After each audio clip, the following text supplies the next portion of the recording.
वर्तमान में थोड़ा नाटक करना कोई सीख ले, यूँ पल्लू डाल के घूंघट करके यूँ करने लग जाए और कुछ थोड़ा कुछ क्या कहते हैं उसको, अभिनय नाटक, लहंगा फरिया पहन के थोड़ा नाचने लगे, अरे बड़े रसिक हैं। ऐसे भी कोई हैं तो हम उनको प्रणाम करते हैं, हम उनका उपहास नहीं कर रहे हैं। पर रसिक माने लहंगा फरिया पहन के नाचना नहीं, रसिक माने क्या है।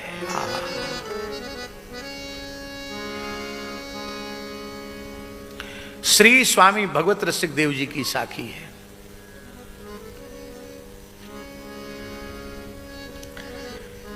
जीव ईश मिली दोए,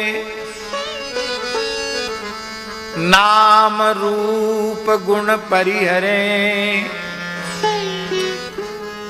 रसिक कहावे सोए, ज्यों जल घोरे सरकरा।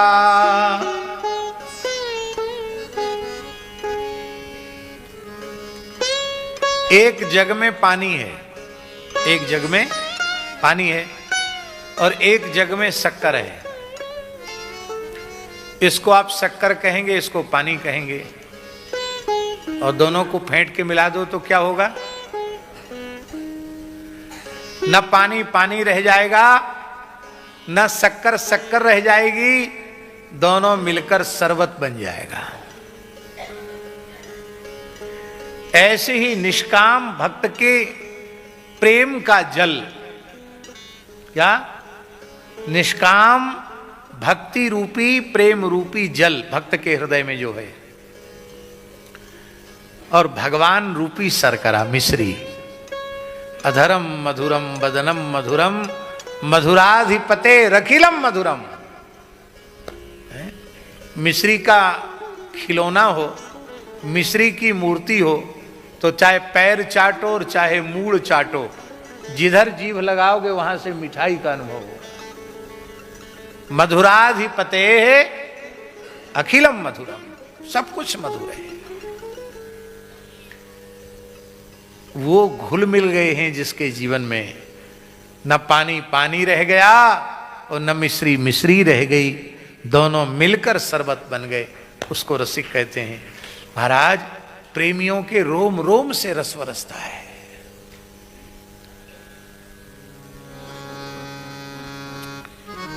इसी को संत श्री रैदास जी ने कहा,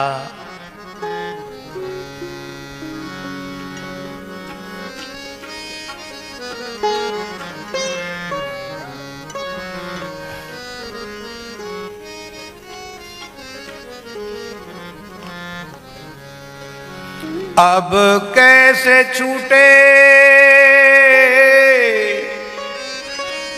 नाम रट लागी, अब कैसे छूटे नाम रट लागी, अब कैसे छूटे नाम रट लागी, अब कैसे छूटे नाम रट लागी।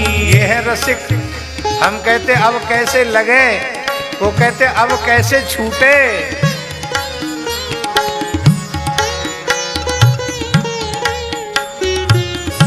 अब कैसे छूटे नाम रट लागी, नाम रट लागी, अब कैसे छूटे नाम रट लागी।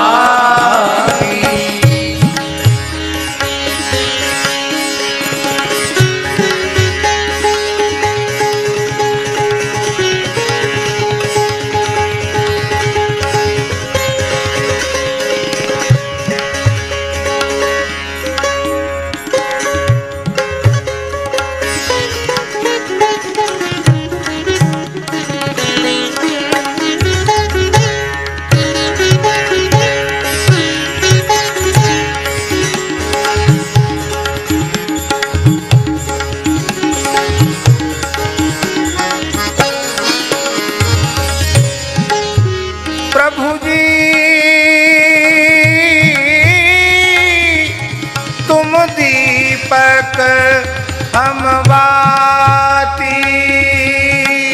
प्रभु जी तुम दीपक हम बाती। जाकी ज्योति बरे दिन राती। जाकी ज्योति बरे दिन राती। प्रभु जी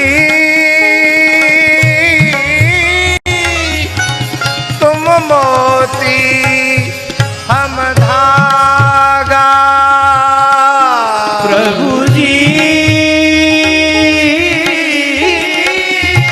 तुम मोती हम धागा। जैसे सोने मिलत सुहागा। जैसे सोने मिलत सुहागा। अब कैसे छूटे नाम रट लागी।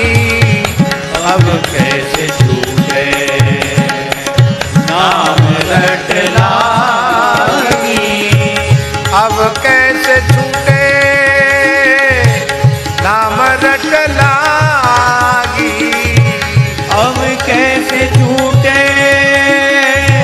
नाम रट लागी। अब कैसे छूटे नाम रट लागी। अब कैसे छूटे नाम रट लागी। प्रभु जी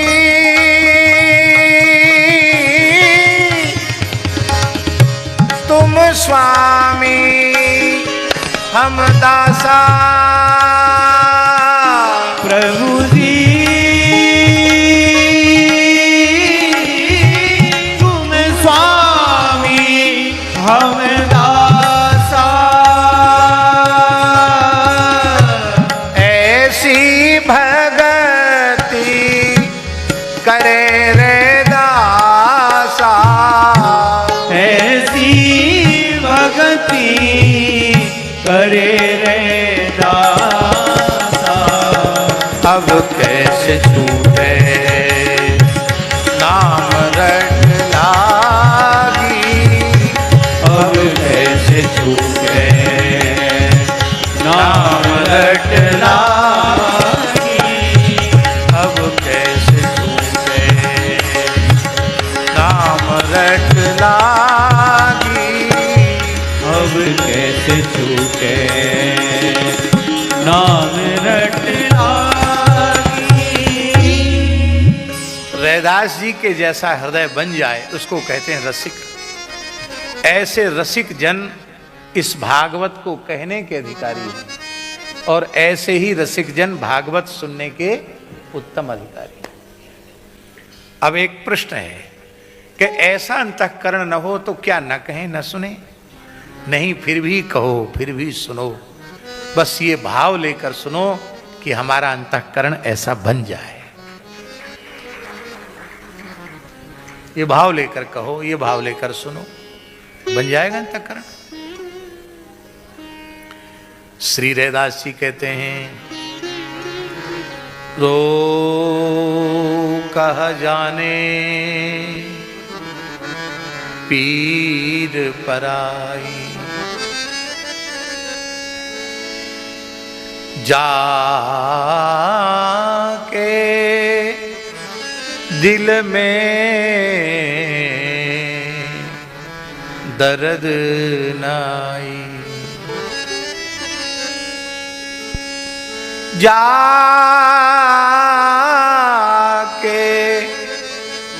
दिल में दर्द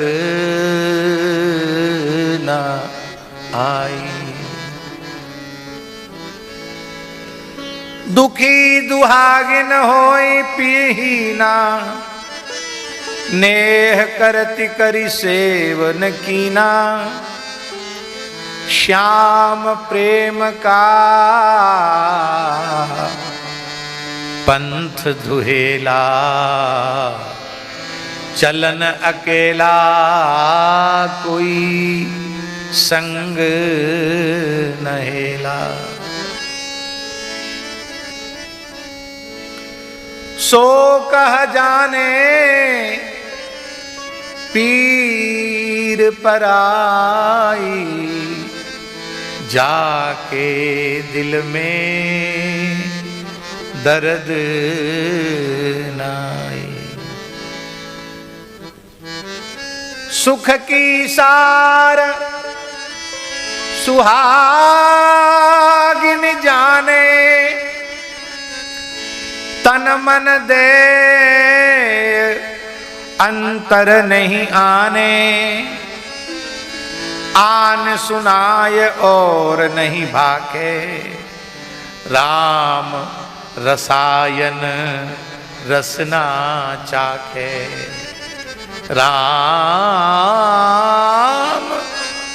रसायन रस दर्द नाई, दर्द नाई। ऐसे रसिक जन और भावुक, भाव प्रधान अंतःकरण के लोग, ये रसिकता और भावुकता हाट बाजार में नहीं मिलती। ये कहां मिलती है रसिकता भावुकता? किसी प्रेमी रसिक भावुक भक्त का, संत का आप संग कीजिए, निश्चल निष्कपट भाव से संग कीजिए, उसके हृदय से अपने हृदय को मिला दीजिए, बस आपके जीवन में रसिकता भावुकता दोनों आ जाएगी।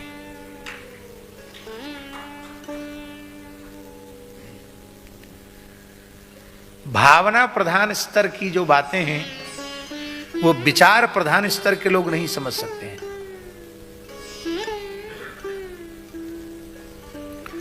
पूज्य पंडित श्री गया प्रसाद जी महाराज, गिरिराज जी वाले बाबा सरकार, गिरिराज जी की तरहेटी में सोहनी सेवा करते थे, झाड़ू लगाते थे। तो झाड़ू घिस जाती, छोटे छोटे टुकड़े रह जाते, तो उनको फेंकते नहीं थे। एक तिनका भी नीचे गिर गया तो उसको फिर से उसी में लगा लेते थे और अपनी कुटिया में एक चौकी पर कपड़ा बिछाकर उन टुकड़ों को रखते थे और नित्य नियम करने के बाद नित्य प्रति मस्तक झुकाकर उनको प्रणाम करते थे। ये गिरिराज जी में रज की सेवा करने वाली सोहनी है।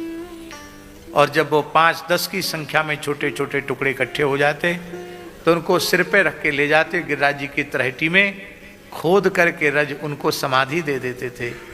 ये इन्होंने गिरिराज जी की सेवा की है, इन पर किसी का पैर न पड़ जाए।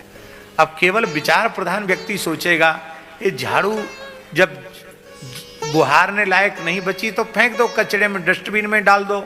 सूखा कचड़ा, गीला कचड़ा, आजकल अलग अलग विभाग हो गया, क्या है इसको बटोर के रखने की बात। लेकिन पंडित जी महाराज भावुक हृदय के महापुरुष उस झाड़ू में झाड़ू को नहीं देखते थे, उसमें ब्रजरज की सेवा करने वाली सोहिनी सहचरी का दर्शन करते थे। अयोध्या के एक महापुरुष थे श्री बूढ़े रामायणी जी, परम पूज्य श्री राम सुंदर दास जी महाराज।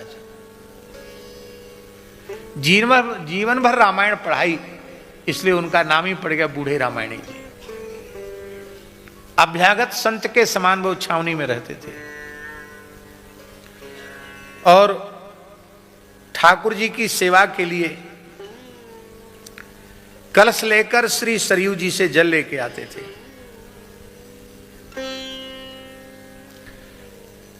कलश पुराना हो गया, उसमें छेद हो गया, फूट गया कलश। बहुत पुराना हो जाता तो घिस जाता है, मांझते मांझते छेद भी हो जाता, कहीं पटका भी गिर जाता तो पटका भी पड़ जाता है। तो वहां से लेके आते, थोड़ा थोड़ा जल रिसता तो उनके शरीर पर पड़ता, ठंड का समय, और वो उसी स्थिति में लेके आते जल, बिना खड़ा हूं, बिना जूता चप्पल के, भगवान का जल लेके आना है। तो लोग उनको कहने लगे महाराज जी आप ये सेवा छोड़ दो। बोले भाई भगवान का प्रसाद पाते हैं, सेवा नहीं करेंगे तो प्रसाद नहीं पाएंगे, सेवा जरूरी है। तो इस कलश को बदल दो। बोले भाई हम भी टूट फूट गए हैं, बूढ़े हो गए, तो हमको भी बदल दोगे आप लोग? कहे तो बाबा जी टूट फूट गए, भगवान की सेवा के योग्य नहीं रहे, बदल दो इनको। अरे भाई वो बात नहीं है महाराज जी, ये फूटा पात्र भगवान की सेवा में निषिद्ध है, तो नया पात्र होना चाहिए। बोले इस फूटे का क्या करोगे? तो इसको हम लोग फैजाबाद बेच देंगे, कुछ और पैसा मिलाकर नया ले लेंगे। बोले नहीं, इतने समय तक इस कलश ने भगवान की सेवा की, अब वो दुकान में जाकर के बिके बेकार होने के बाद और फिर उसको तपाया जाए, गलाया जाए, फिर और कुछ बनाया जाए, ये उचित नहीं है। सबने चंदा इकट्ठा किया, नया कलश लाया और पुराने कलश की प्राण प्रतिष्ठा नए कलश में की गई। अब इन्होंने अपना शरीर छोड़ दिया, इनकी चेतना इनमें प्रतिष्ठित हो गई और भगवान की फूल तुलसी रखकर कीर्तन करते हुए श्री राम जय जय राम कीर्तन करते हुए सरयू जी ले गए। जैसे संतों को जल समाधि होती है, ऐसे ही कलश की जल समाधि हुई। इतना ही नहीं, भंडारा भी हुआ। कलश महाराज की रसोई हुई, भंडारा हुआ। अब केवल बुद्धि से सोचोगे तो कहोगे ये क्या बच्चों जैसा खेला? नहीं, ये थी उनकी भावुकता। भाव प्रधान अंतःकरण किसी में जड़ता देखता ही नहीं है, सबको भगवत संबंधी या भगवत स्वरूप रूप में अनुभव करता है। और जब उनका महाप्रयाण हुआ श्री रामायणी जी का, तो पूज्य श्री गोकुल भवन वाले परमहंस जी महाराज ने अपनी समाधि में, अपने ध्यान में उनके महाप्रयाण को देखा और वर्णन किया। बोले ब्रह्मा विष्णु महेश तीनों देवता उनके महाप्रयाण के समय उपस्थित थे और साक्षात श्री सीताराम जी स्वयं उनको लेने आए थे और उनको अपनी गोद में उठाकर विमान में विराजमान करके लेके गए। रसिका भूई भावुका, भैया रसिक और भावुक। यदि जीवन में रसिकता भावुकता नहीं है तो ईमानदारी से कथा सुनो, रसिकता भी आ जाएगी, भावुकता भी आ जाएगी। ये वेद रूपी कल्प वृक्ष का पका हुआ फल है। इसमें न गुठली है, न इसमें छिलका है। शुकदेव जी के मुखार बिंद का संस्पर्श होने से इसकी मधुरिमा और अधिक बढ़ गई है। शुक मुखादमृत द्रव संयुतम। जिस फल में तोता चोंच लगा देता है वो फल विशेष मीठा माना जाता है। या तो ये समझो कि जो फल स्वाभाविक रूप से ज्यादा मीठा होता है उसी फल में तोता चोंच लगाता है, उसको ये सामर्थ्य है। अथवा ये समझो कि जिसमें वो चोंच लगा देता है वो मीठा हो जाता है। दोनों प्रकार से सुख की महिमा सिद्ध है। ठीक इसी प्रकार से वक्ता की महिमा दोनों प्रकार से सिद्ध है। प्रियादास जी महाराज ने भक्तमाल की टीका में लान बना देते, सुनने का काम एक कैसे हो जाता। दो क्यों बनाए? इसलिए बनाए कि सुनो ज्यादा और बोलो कम। पर हम लोग उल्टा करते हैं, बोलते ज्यादा सुनते कम। सुनते किसी की नहीं, मैया बाप की न सुने, गुरु जी के न सुने, वेदादि शास्त्रों की न सुने, भगवान की भी नहीं सुनते, बोलते ही।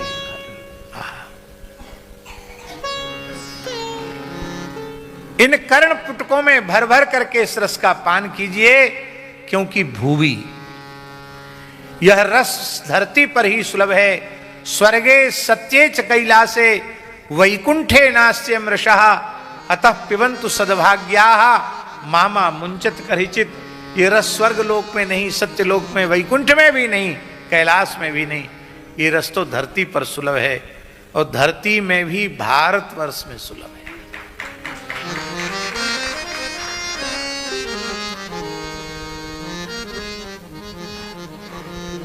एक वक्ता महानुभाव अपना अनुभव सुना रहे थे विदेश का।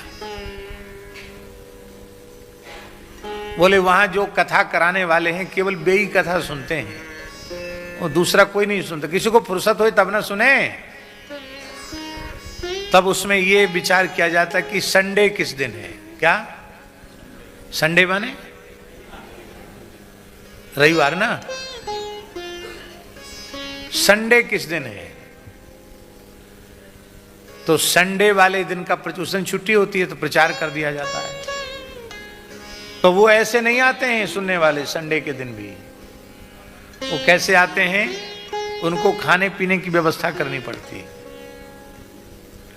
आएंगे तो कुछ खाएंगे कुछ पिएंगे, उनकी व्यवस्था अलग की करनी पड़ती है, तब वो आते हैं।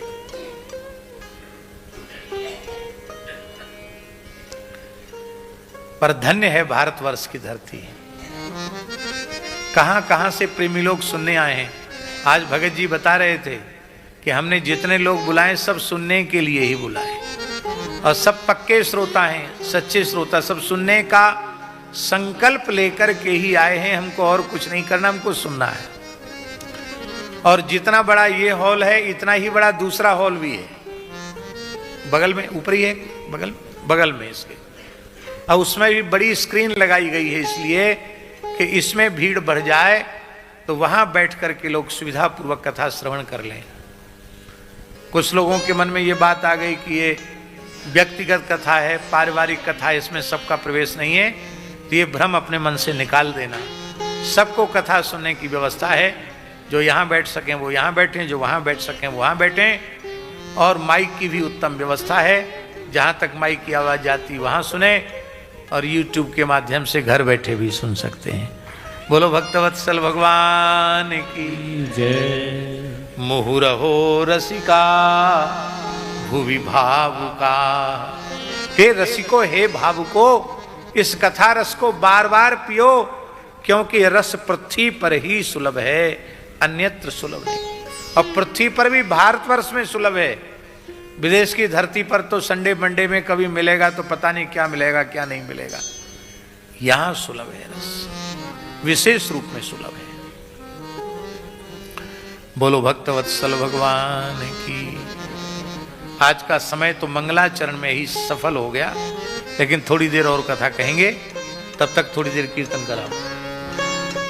श्री कृष्ण गोविंद हरे मुरारे, हे नाथ नारायण वासुदेव। श्री कृष्ण गोविंद हरे मुरारे, हे नाथ नारायण वासुदेव। हे नाथ नारायण वासुदेव, हे नाथ नारायण वासुदेव। हे नाथ नारायण वासुदेव, हे नाथ नारायण वासुदेव। श्री कृष्ण गोविंद हरे मुरारे, हे नाथ नारायण वासुदेव। श्री कृष्ण गोविंद हरे मुरारे, हे नाथ नारायण वासुदेव। हे नाथ नारायण वासुदेव, हे नाथ नारायण वासुदेव। हे नाथ नारायण वासुदेव, हे नाथ नारायण वासुदेव। श्री कृष्ण गोविंद हरे मुरारे, हे नाथ नारायण वासुदेव। श्री कृष्ण गोविंद हरे मुरारे, हे नाथ नारायण वासुदेव। हे नाथ नारायण वासुदेव, हे नाथ नारायण वासुदेव। हे नाथ नारायण वासुदेव, हे नाथ नारायण वासुदेव। हे नाथ नारायण वासुदेव, हे नाथ नारायण वासुदेव। हे नाथ नारायण वासुदेव, हे नाथ नारायण वासुदेव। श्री कृष्ण गोविंद हरे मुरारे, हे नाथ नारायण वासुदेव। श्री कृष्ण कृष्ण गोविंद हरे मुरारे, हे नाथ नारायण वासुदेव। श्री कृष्ण गोविंद हरे मुरारे, हे नाथ नारायण वासुदेव। श्री कृष्ण गोविंद हरे मुरारे, हे नाथ नारायण वासुदेव। हे नाथ नारायण वासुदेव, हे नाथ नारायण वासुदेव। हे नाथ नारायण वासुदेव, हे नाथ नारायण वासुदेव। श्री कृष्ण गोविंद हरे मुरारे, हे नाथ नारायण वासुदेव। श्री कृष्ण गोविंद हरे मुरारे, हे नाथ नारायण वासुदेव। हे नाथ नारायण वासुदेव, हे नाथ नारायण वासुदेव। जय जय श्री राधे, जय जय श्री राधे, जय जय श्री राधे। नैमिषारण्य में सुंदर सुभद्र वेदी पर सूत जी महाराज विराजमान हैं। सौनकादि ऋषियों ने उनसे प्रश्न किया कि भगवान, जीवों का अत्यंत सहजता सरलता पूर्वक कल्याण कैसे हो, इसका उपाय आप बताइए। और यहीं से कथा का आरंभ होता है। भगवत भक्ति का महात्म्य, भगवत कथा का महात्म्य श्री सूत जी महाराज ने वर्णन किया है। भगवान के अवतारों का स्मरण किया है और इन अवतारों के स्मरण की महिमा का वर्णन किया है। जन्म गुह्यम भगवतो ये तत्प्रेतो नरः, सायं प्रातः गृणन भक्त्या दुख ग्रामाद विमुच्यते। जो सायंकाल प्रातःकाल भगवान के इन 24 अवतारों का स्मरण करता है, उसके सारे दुख समाप्त हो जाते हैं। कितना बढ़िया उपाय है। 24 अवतारों का नाम सवेरे ले लो, संध्या को ले लो, सारे संकटों से मुक्ति मिल जाएगी। आप कहेंगे हमें तो याद ही नहीं रहेंगे 24 अवतार, तो भक्तमाल ग्रंथ का एक 56 छंद याद कर लो, तो बहुत छोटा छंद है, उसी में आपके 24 अवतार हो जाएंगे। जय जय मीन बरा कमठ नर हरि बलि वामन, जय जय मीन बरा कमठ नर हरि बलि वामन। परशुराम रघुवीर कृष्ण कीरति जग पावन, परशुराम रघुवीर कृष्ण कीरति जग पावन। बुद्ध कल की अरु व्यास प्रथु हरिहंस मनवंतर, बुद्ध कल की अरु व्यास पृथु हरिहंस मनवंतर। यज्ञ ऋषभ हयग्रीव ध्रुव वरदैन धन्वंतर, यज्ञ ऋषभ हयग्रीव ध्रुव वरदैन धन्वंतर। बद्रीपति दत्त कपिल देव सनकादिक करुणा करो, बद्रीपति दत्त कपिल देव सनकादिक करुणा करो। 24 रूप लीला रुचिर श्री अग्रदास उर पद धरो, 24 रूप लीला रुचिर श्री अग्रदास उर पद धरो। ऋषयो मनवो देवा मनुपुत्रा महौजसः, कला सर्वे हरेरेव सप्रजापतयस्तथा। एते चांस कलह पुंसः कृष्णस्तु भगवान स्वयं, इंद्रारिव्याकुलं लोकम मृडयन्ति युगे युगे। ऋषि देवता मनुपुत्र ये सब भगवान के अंश और कला हैं, किंतु भगवान को न अंश समझना न कला समझना। ये भगवान राम कृष्ण तो परिपूर्ण अवतार हैं, बोलो रामकृष्ण भगवान की। भगवान व्यास पंचम वेद महाभारत जैसे महान ग्रंथ की रचना करने के बाद, 17 पुराणों की रचना करने के बाद, ब्रह्मसूत्र की भी रचना करने के बाद अपने कृतित्व से संतुष्ट नहीं हो पा रहे थे। तब देवर्षि नारद जी ने आकर अपना चरित्र सुनाकर भागवत धर्म की महिमा का वर्णन किया और कहा कि विशुद्ध भागवत धर्म का निरूपण कीजिए, जिसको सुनकर जीव सीधे भगवान में लगे, तभी आपको संतोष होगा। क्योंकि आपके लेखन का प्रयोजन ये है कि सब जीवों का परम कल्याण हो, और परम कल्याण जीवों का तभी है होगा जब वे विशुद्ध रूप से भागवत धर्म का आश्रय लेंगे।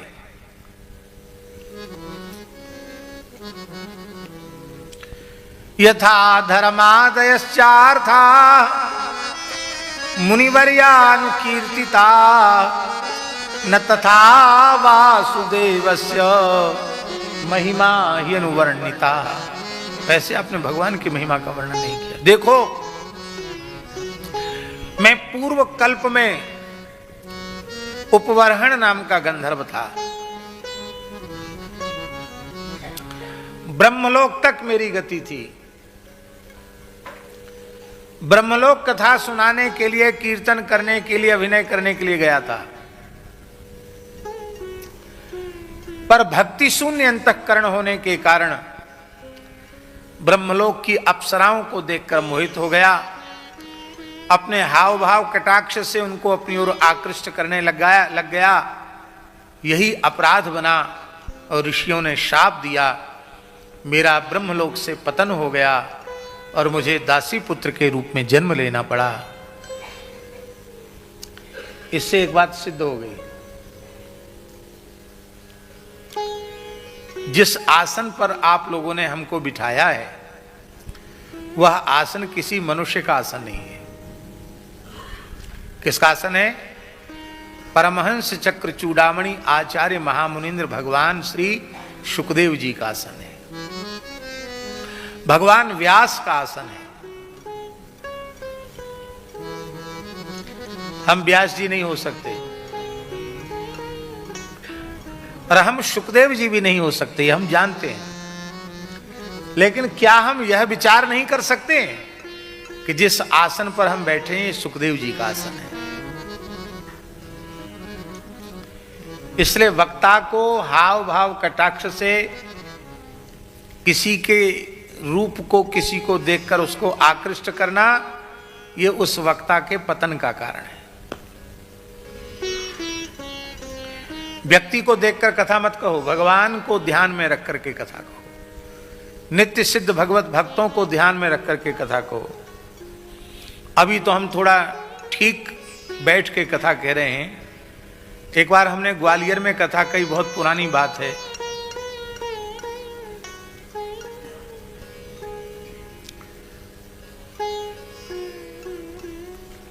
(1995) से कितना साल हो गया है? 30 वर्ष हो गया। 30-31 साल पुरानी बात है। उस समय सीधी सीधी कथा, 2 समय की कथा होती थी, 9 से 12, 3 से 6। पर हम कहते थे 9 से 1 और 4 से 8। 8 घंटा रोज बोलते थे। और सब प्रकरण, सृष्टि प्रकरण भी बोलते थे, सब बोलते थे। तो हमको चौथे दिन एक चिट्ठी आई व्यासपीठ पर। वो चिट्ठी आई थी माताओं की तरफ से। उन्होंने कहा, व्यास जी 4-5 दिन हो गए देखते हुए, आपने एक भी बार हम लोगों की ओर नहीं देखा, खाली पुरुष वर्ग की ओर देखकर आप कथा कह रहे हो। तो संख्या तो हमारी ज्यादा है, बहुमत हमारा ज्यादा है, तो हमारी तरफ आप क्यों नहीं देखते हैं? क्या कारण है?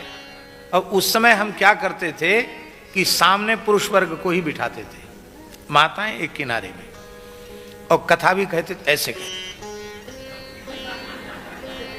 इधर नहीं, जिधर माताएं उधर नहीं, इधर। तो एक पढ़ी लिखी माताजी थी, उनको बड़ा कष्ट हुआ। बोले महाराज, चिट्ठी लिखी, समाधान चाहिए। तो हमने उनको कथा में ही समाधान किया। मैंने कहा देखेंगे तो कहेंगे कैसा कथावाचक है, स्त्रियों की तरफ देखता है। न देखें तो कहोगे कि देखता नहीं है, और देखें तो कहोगे कैसा बाबा जी है, बताओ स्त्रियों की तरफ देखता है। तो भैया, हम तो भगवान की ओर देखकर और भगवान के नित्य सिद्ध भक्तों की ओर देखकर कहते हैं कथा। हम किसी मनुष्य को देखकर नहीं बोलते हैं। और हमको ये पता है ये सुखदेव जी का आसन है, हमें कितना मर्यादित होना चाहिए, इसका बोध स्वयं वक्ता को होना चाहिए। बड़ी पीड़ा होती है हमारे मन में, कथा कहने वाले अपने चरित्र से भ्रष्ट हो जाते हैं। उनमें व्यक्ति विशेष नहीं, स्त्रियां भी कथावाचिका प्राय ब्याह तो किया नहीं पहले, फिर कोई ने तबला वाले के साथ कर दिया, किसी ने हारमोनियम वाले के साथ कर लिया। कथा का फल यही है क्या? देखिए, किसी की निंदा हमारा प्रयोजन नहीं है।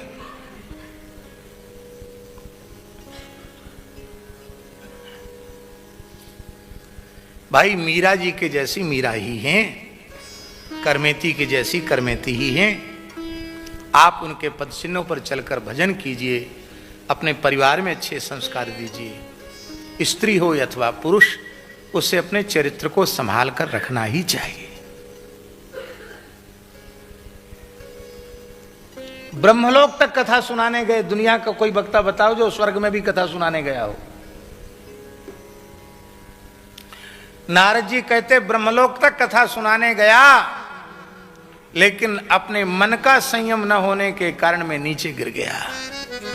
इससे ये शिक्षा लेनी चाहिए कि वक्ता को अत्यंत चरित्रवान होना चाहिए।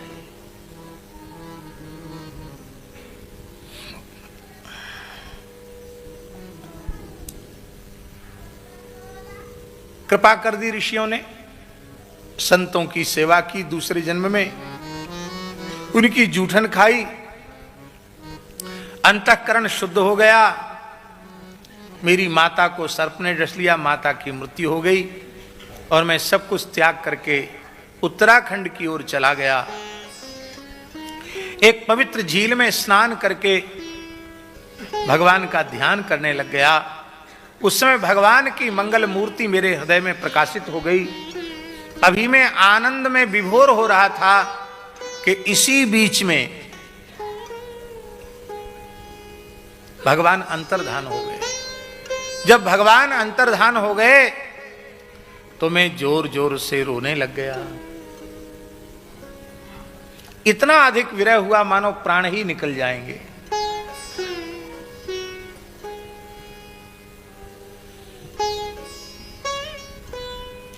अब यहां एक प्रश्न है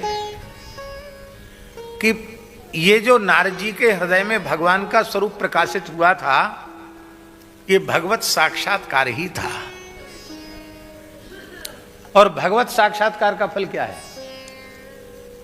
क्या है?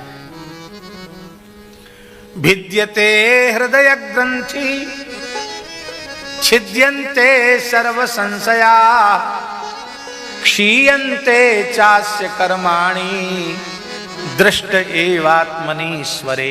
ये भगवत साक्षात्कार का फल है। तो फिर नारद जी को दूसरा जन्म क्यों लेना पड़ा? ये प्रश्न है कि नहीं? इसका एक ही उत्तर है, नारद जी के मन की एक वासना थी, उसने पुनर्जन्म दे दिया। वो असद वासना नहीं थी, वो सद्वासना थी। क्या वासना थी? उनकी वासना थी मैं खूब तीव्र गति से भजन करूं, एकांत में रहकर कठोर भजन करूं, खूब तीव्र साधन करूं। ये जो साधन की इच्छा उनकी थी, इसने उनको दूसरा जन्म साधन के लिए उपयुक्त जन्म दे दिया। और वो सिद्ध देह था देवर्षि नारद जी का स्वरूप, जिससे देवर्षि नारद जी आज भी भगवत गुणगान कर रहे हैं। इससे एक बात समझ में आती है झाजी कि भगवत स्मरण भगवत भजन की इच्छा जरूर मन में होनी चाहिए, पर एकमात्र इच्छा मन में होनी चाहिए, भगवान में प्रेम हो जाए हमारा। बाकी भगवान जन्म दें न दें, जो करें करावें, वो उनकी इच्छा। हमारी इच्छा केवल इतनी ही रहे, हे प्रभु आपके चरणों में हमारा निष्काम प्रेम हो, क्योंकि जिनको कबहु न चाहिए कछु, तुम सन सहज स्नेह, बसहु निरंतरता सुर सो राउर निज के। फिर संतों की जूठन खाई तो मैं देवर्षि ब्रह्मपुत्र नारद बन गया। ये जो वीणा है, ये किसी कारीगर की बनाई वीणा नहीं है। ये वीणा किसकी है? देवदत्ता मिमां वीणाम् स्वर ब्रह्म विभूषिताम् मूर्छयित्वा हरिकथाम् गायमानश्चराम्यहम्। ये वीणा भगवान नारायण ने स्वयं दी है। ये वीणा लक्ष्मी जी की वीणा है। लक्ष्मी जी ने नारायण को दी, नारायण ने नारद जी को दे दी। और ये वीणा कैसी है? स्वर ब्रह्म विभूषिताम। ये स्वर ब्रह्म विभूषिता वीणा है। एक संत ने अर्थ बताया हमको, बहुत अच्छा लगा, कलकत्ते की बात। बोले स्वर ब्रह्म क्या है? संकीर्तन। स्वर ब्रह्म विभूषिताम, नाम रूप गुण लीला का जो संकीर्तन है, उससे जो विभूषित है। इसका मतलब है इस वीणा पर लोक धुन नहीं बजाई जाती, लोक गीत नहीं गाए जाते कि झूठ बोले कौआ काटे, ये सब नहीं इस पर सुनाया जाता है। इस पर कीर्तन सुनाया जाता है।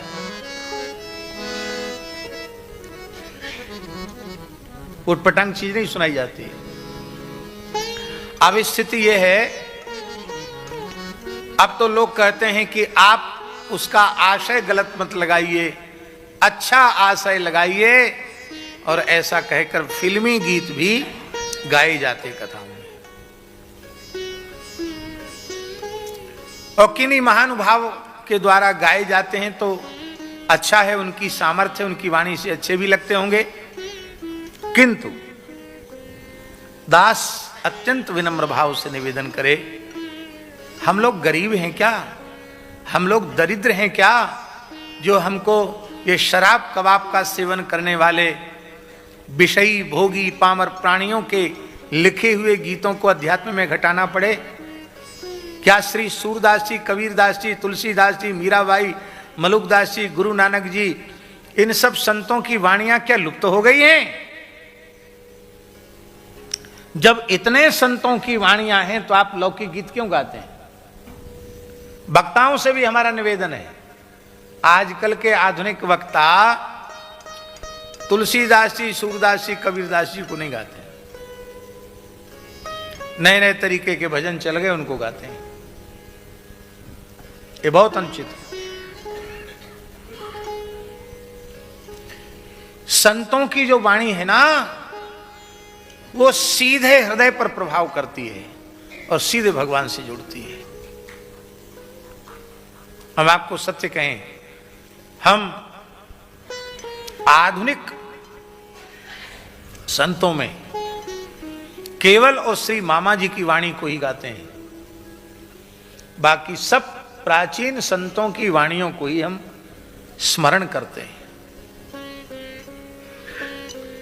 और एक बात ध्यान देकर सुनिए, आप जिस संत की वाणी का स्मरण करते हैं, उस संत का अनुग्रह आपको प्राप्त होता है। हम पहले से कभी नहीं सोचते हम कौन सा पद गाएंगे, आज तक नहीं सोचा। किस संत का गाएंगे भी नहीं सोचते, पर वो संत बरबस उपस्थित हो जाते हैं, उनकी वाणी का अंश उपस्थित हो जाता है। तब फिर मन में आता है कि ये आ ही गए हैं तो इनको गा लें। कई बार ऐसा होता कि गाते गाते समय बीत जाता, क्यों? वो छोड़ते ही नहीं, उनकी कृपा हो जाती है। आप यदि प्रेम चाहते हैं भगवान का तो कुछ मत करो, केवल मीराबाई के पदों को प्रेम से गाओ ठाकुर जी के सामने बैठ के। हम पक्के तौर पर आपको कहते हैं, आपको विशुद्ध भगवत प्रेम मिल जाएगा। बोलो भक्तवत्सल भगवान की जय। तो देवदत्तामिमां वीणां स्वर ब्रह्म विभूषितां मूर्छयित्वा हरिकथां गायमानश्चराम्यहम्। कलकत्ते में एक बंगाली के यहां हम थे, बंगाली वैष्णव के यहां। हमारे पूज्य पहाड़ी बाबा के पुराने सेवखाने में सब बंगाली है। तो वहां एक बहुत बड़े गवैया आए, बड़े ऊंचे नाम गाम वाले गवैया आए, बंगला गाने वाले। बंगाल में एक बाबुल गान होता है, बाबुल गान जानते होंगे, हमारे दादा जानते होंगे बाबुल गान। बाबुल की धुन सुनाओ एक।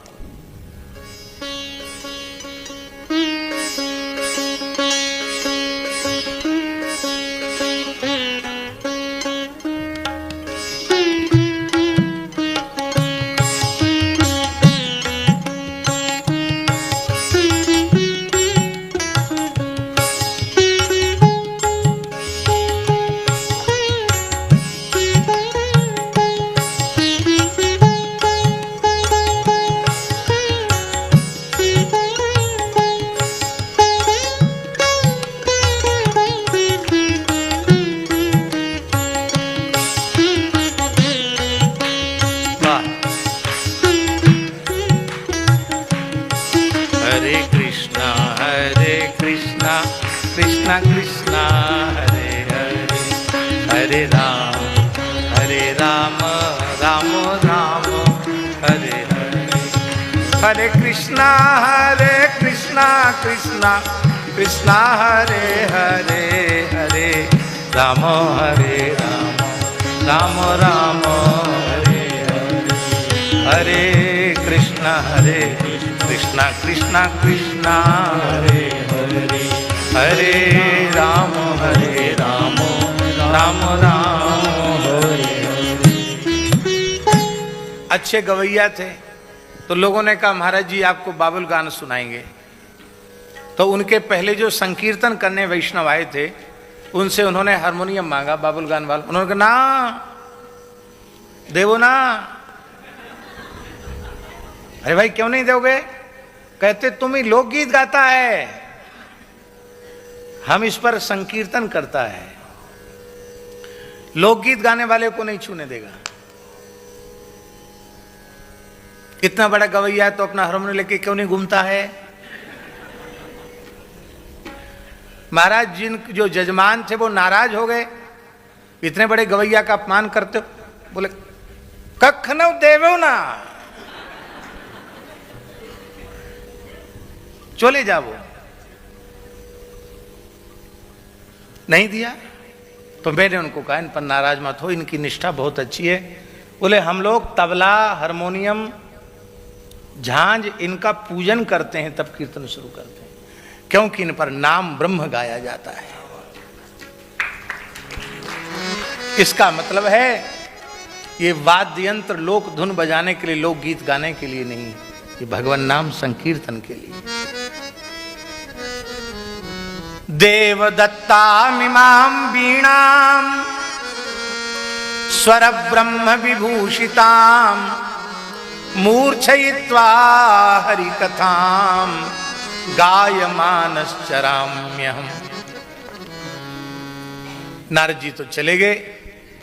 व्यास जी ने सरस्वती नदी में स्नान किया, व्यास गुफा में समाधिस्थ हो गए। समाधि में जन्माद्यस्य से लेके तम नमामि हरिम परम तक संपूर्ण श्रीमद् भागवत की शब्दानुपूर्वी का अपनी समाधि में साक्षात्कार किया, फिर उसे लिपिबद्ध किया और उसे परमहंस चक्र चूड़ामणि श्री सुखदेव जी को प्रदान किया।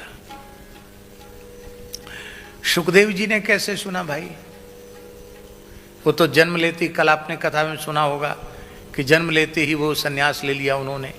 फिर उन्होंने कब आकर के भागवत इतने बड़े ग्रंथ को कैसे पढ़ा? इसका उत्तर सूत जी ने दिया है।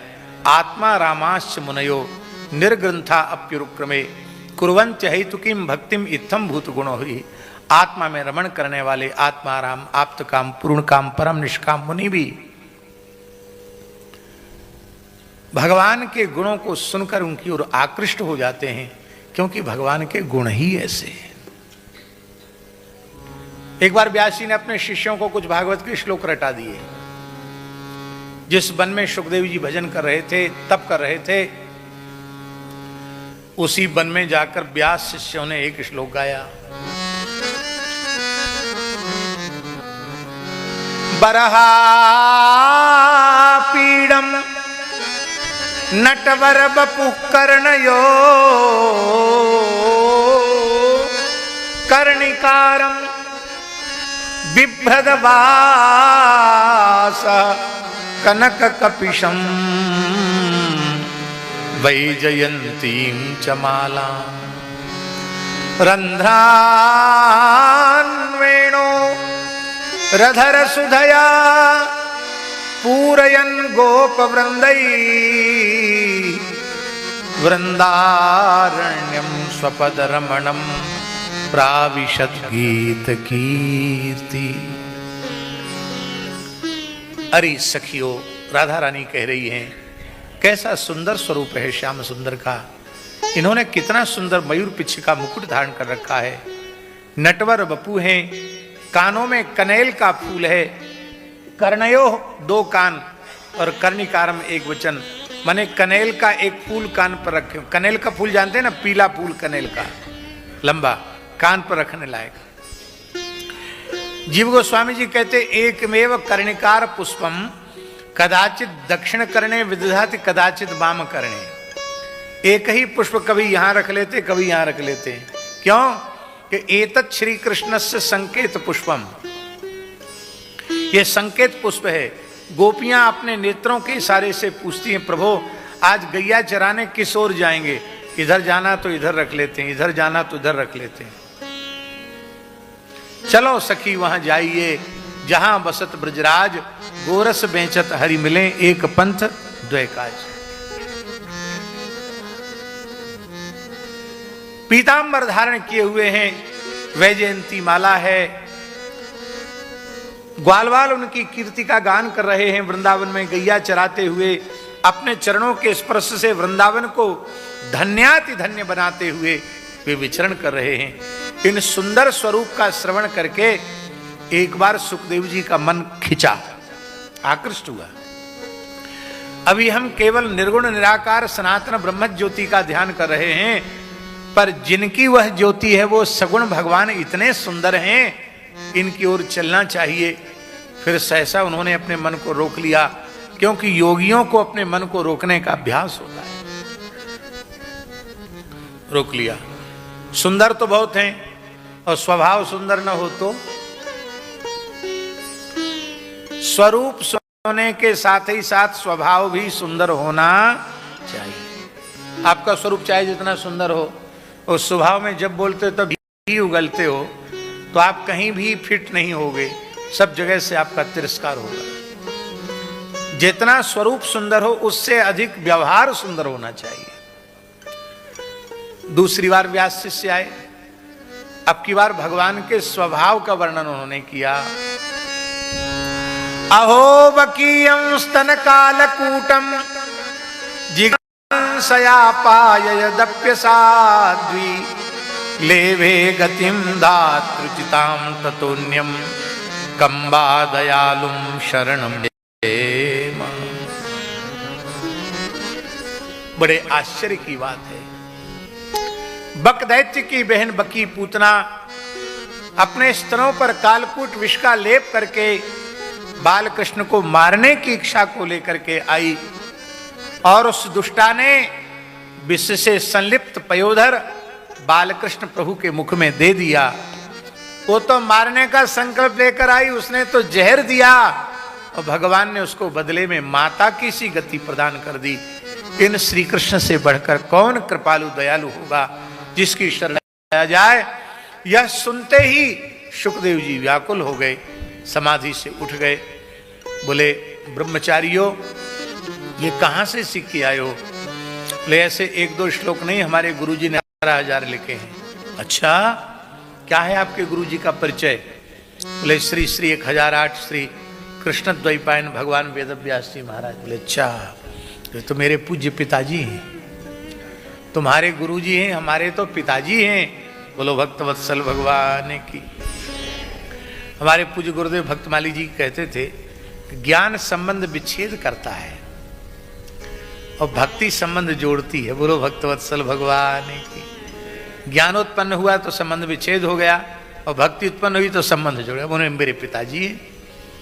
समिधा कुशा लेकर सुखदेव जी गए, क्योंकि रिक्त पानी नहीं जाना चाहिए। कहा मुझे भागवत का ज्ञान दीजिए। व्यास जी तो प्रतीक्षा ही कर रहे थे, उन्होंने उन्हें भागवत का ज्ञान दिया। इसलिए परमहंस संहिता है। बोलो श्री सुखदेव जी महाराज। राजर्षि परीक्षित के जन्म का वर्णन है। जन्म के वृत्तांत के उपसंहार में महाभारत युद्ध का वर्णन है। महाभारत युद्ध में भगवान श्री कृष्ण की कृपा से पांडवों की विजय हुई। भीमसेन की गदा युद्ध में दुर्योधन की जंघा विदीर्ण हो गई, और दुर्योधन ने अश्वत्थामा को सेनापति नियुक्त कर दिया, और अश्वत्थामा ने सोते हुए द्रौपदी के 5 पुत्रों की हत्या कर दी। द्रौपदी विलाप कर रही थी। भगवान ने अर्जुन के साथ अश्वत्थामा का पीछा किया, अश्वत्थामा को बांधकर द्रौपदी के चरणों में उपस्थित किया। लेकिन धन्य है द्रौपदी। द्रौपदी ने कहा मुच्यता मुच्यता मेष ब्राह्मणों नितरांग गुरु। छोड़ दो, ये ब्राह्मण है, ये तो जन्म से ही गुरु है। केवल ब्राह्मण नहीं, सहेश भगवान द्रोण प्रजारूपेण वर्तते। ये साक्षात गुरु द्रोणाचार्य ही इस रूप में उपस्थित हैं, जिनसे तुमने अस्त्र शस्त्रों का ज्ञान प्राप्त किया है। इनका आदर करो। इसको मारने से मेरे पुत्र जीवित नहीं हो जाएंगे। जिस राजा के राज्य में गौ ब्राह्मण ब्राह्मणी दुखी होकर के रुदन करते हैं, उस राजा का समूल नाश हो जाता है। इसका आदर करो। छुड़वा दिया अश्वत्थामा को। अश्वत्थामा को क्षमा करना चाहिए था, लेकिन अश्वत्थामा ने क्षमा नहीं किया, उल्टे कोप किया।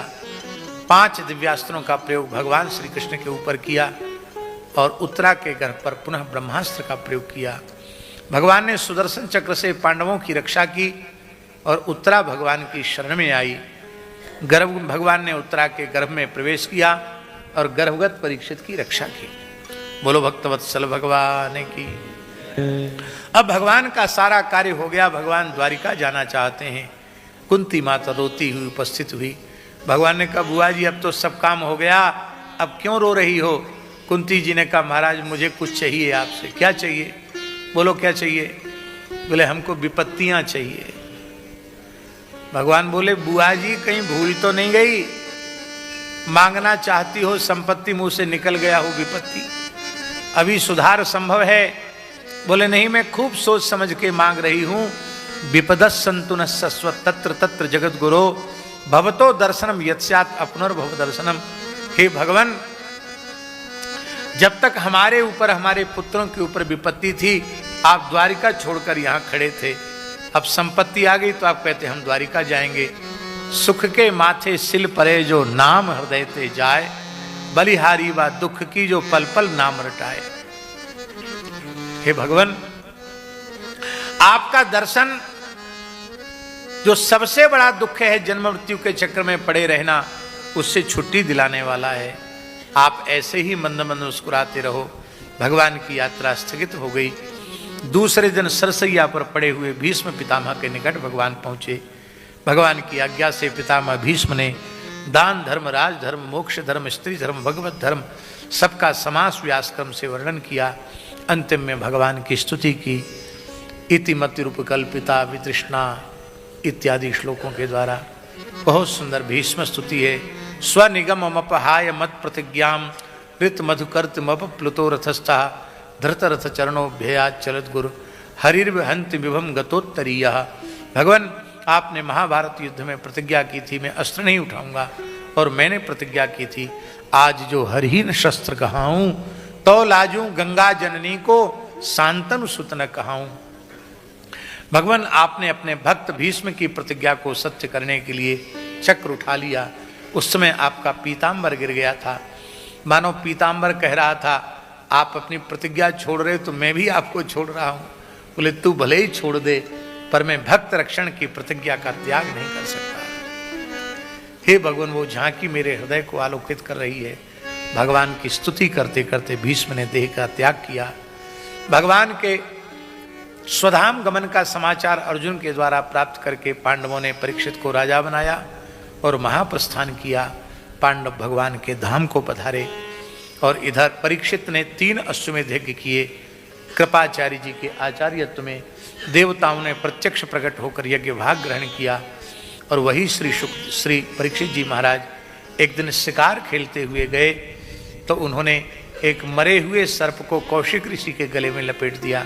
वे प्यासे थे, जल मांग रहे थे, ऋषि की समाधि लगी थी, उन्होंने सुना नहीं समाधि में, तो उन्होंने क्रोधपूर्वक गले में सर्प लपेट दिया। कली के प्रभाव से उनकी बुद्धि में ऐसी विकृति आ गई थी, क्योंकि कलयुग को उन्होंने 4-5 स्थान दिए थे।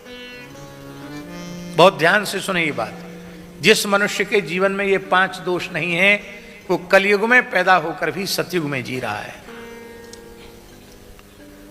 पक्की कर लो ये बातें अपने जीवन में। जो कभी जुआ नहीं खेलता, जो कभी शराब नहीं पीता, जो कभी मांस नहीं खाता, जो कभी परस्त्री गमन नहीं करता और जो कभी पाप की कमाई नहीं खाता, उस व्यक्ति के जीवन में कलयुग कभी घुस ही नहीं सकता है। यदि 5 दोष हमारे जीवन में नहीं है तो कलयुग में पैदा होकर भी हम सतयुग में हैं। अभी उसमें समाचार में आ रहा था, इस बार अंग्रेजी नया साल मनाया, कितने लाख करोड़ की शराब के ऑर्डर आए। आश्चर्य की बात है।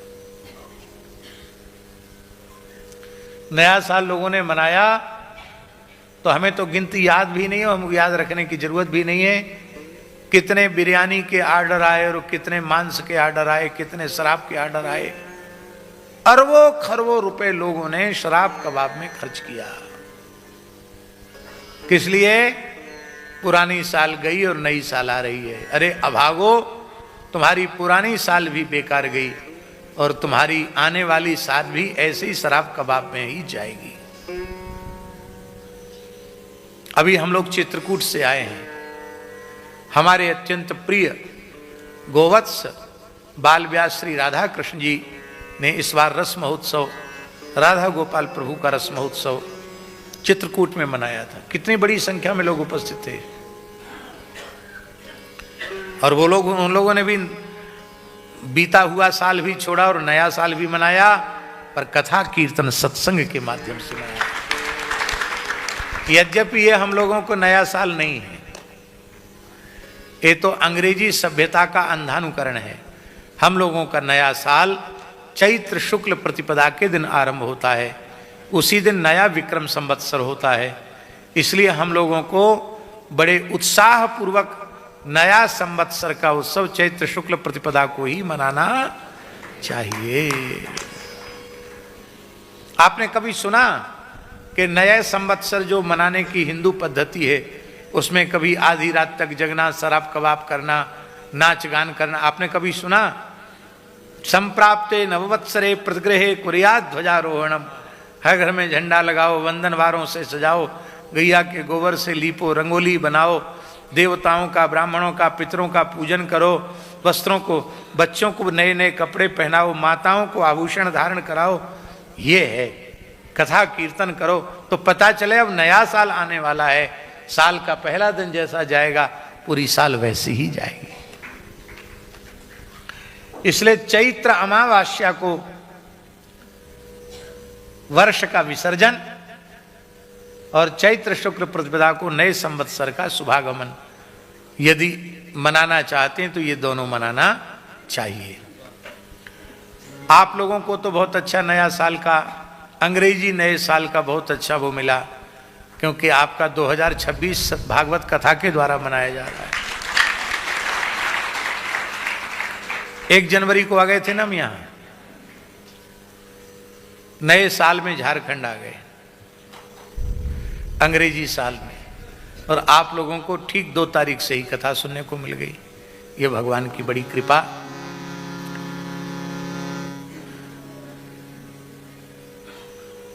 श्रृंगी, समीक के बालक श्रृंगी ने शाप दिया, जिस दुष्ट क्षत्रिय ने अपनी मर्यादा का अतिक्रमण करके मेरे निष्पाप पिता के गले में सर्प लपेटा है, 7वें दिन तक्षक के डसने से उसकी मृत्यु हो जाएगी, शाप दे दिया। महात्मा शमीक ने अपने पुत्र श्रृंगी के दिए दुर्धर्ष शाप का संदेश गौरमुख नाम के अपने शिष्य के द्वारा श्री परीक्षित को सुना दिया। परीक्षित ने जन्मेजय को राजा बनाया, सब कुछ त्याग कर गंगा जी के तट पर बैठ गए, जहाँ आजकल सुखतीर्थ है। आज भी वो विशाल वट वृक्ष है जिसके नीचे बैठकर शुकदेव जी ने कथा कही, परीक्षित ने सुनी। धरती के सारे संत महापुरुष वहाँ एक साथ इकट्ठे हुए। सबसे परीक्षित ने एक ही बात पूछी कि मरने वाले को क्या करना चाहिए, पर सबने उत्तर नहीं दिया। शुकदेव जी पधारे और शुकदेव जी का पूजन किया। उनसे भी यही पूछा कि मरने वाले को क्या करना चाहिए। अब मरने वाले को क्या करना चाहिए, इसका उत्तर सुखदेव जी कल देंगे, क्योंकि आज 7 बज गया है। यही कथा का विराम। सिय पिय प्यारी अवध बिहारी, जय जय श्री अग्रदास दुलार। सिय प्रिय प्यारी अवध बिहारी, जय जय श्री अग्रदास दुलारी। सिय प्रिय प्यारी अवध बिहारी, जय जय श्री अग्रदास दुलारी। ये प्रिय प्यारी अवध बिहारी, जय जय श्री अग्रदास दुलारी। ये प्रिय प्यारी अवध बिहारी, जय जय श्री अग्रदास दुलारी। सिय प्रिय प्यारी अवध बिहारी, जय जय श्री अग्रदास दुलारी। सिय प्रिय प्यारी अवध बिहारी, जय जय श्री अग्रदास दुलारी। सिय प्रिय प्यारी अवध बिहारी, जय जय श्री अग्रदास दुलारी। सिय प्रिय प्यारी अवध बिहारी, जय जय श्री अग्रदास दुलारी। सिय प्रिय प्यारी अवध बिहारी, जय जय श्री अग्रदास दुलारी। जय जय श्री अग्रदास दुलारी, जय जय श्री अग्रदास दुलारी। आरती अति पावन पुराण की, धर्म भक्ति विज्ञान खान की। महापुराण भागवत निर्मल, सुख मुख विगलित निगम कल्प फल। परमानंद सुधारस में बल, लीला रति रस रस निधान की। आरती अति पावन पुराण की। कलिमल मथनी त्रिताप निवारिणी, जन्म मृत्यु में भव भय हारिणी। सेवत सतत सकल सुखकारिणी, सुमहौषधि हरि चरित गान की। आरती अति पावन पुराण की। विषय विलास विमोह विनाशिनी, विमल विराग विवेक विकासिनी। भगवत तत्व रहस्य प्रकाशिनी, परम ज्योति परमात्म ज्ञान की। आरती अति पावन पुराण की। परमहंस मुनि मन उल्लासिनी, रसिक हृदय रस रास विलासिनी। भुक्ति मुक्ति रति प्रेम सुधा कथा कीर्तन प्रिय सुजान की, आरती अति पावन पुराण की, आरती अति पावन पुराण की, आरती अति पावन पुराण की। जलेन शीतलीकरणं पुष्पैः देवताभिवन्दनम् आरोग्यार्थे स्वात्माभिवन्दनम् आरार्तिक्यं समर्पयामि। आरार्तिग्रहणं हस्तौ प्रक्षाल्य मन्त्रपुष्पाञ्जलिः। ॐ मा जग्नेन जग्नमयजन्त देवास्तानि धर्माणि प्रथमान्यासन्नाते हनाकं महिमानः। सचन्त यत्र पूर्वे साध्याः सन्ति देवाः, सेवन्तिका वकुलचम्पकपाटलाब्जै पुन्नागजादिकरवीररसालपुष्पै बिल्वप्रवाल तुलसीदलमञ्जरेभिस्त्वां पूजयामि जगदीश्वर मे प्रसीद। नानासुगन्धिपुष्पाणि यथा कालोद्भवानि च पुष्पाञ्जलिर्मया दत्त गृहाण परमेश्वर। मन्त्रपुष्पाञ्जलिं समर्पयामि सपरिकर श्रीपुराणपुरुषोत्तमाय नमः। श्री वृंदावन बिहारी लाल की जय। सपरिकर श्रीमद्भागवत महापुराण की जय। आज के आनंद की जय। जय श्री सीताराम, जय जय श्री राधे श्याम। नमः पार्वती पतये हर हर महादेव। एक सूचना पे आप सब ध्यान देंगे, हमारे जड़खोर गोधाम का स्टॉल लगा हुआ है बाहर ही, तो जड़खोर गोधाम के गव्य पदार्थ हैं, आप उसका जरूर वहाँ पर जाकर के देखें। एक पर्चा भी है ऐसा, तो आपको प्राप्त भी हो जाएगा। उसमें क्या समस्या है और दैनिक उपयोग की वस्तुएं आपको प्राप्त हो सकती हैं। उससे एक प्रकार की आपके द्वारा गो सेवा भी हो जाएगी। जय गो माता, जय गोपाल। जय जय राधा रमण हरि बोल, जय जय राधा रमण हरि बोल, जय जय राधा रमण हरि बोल।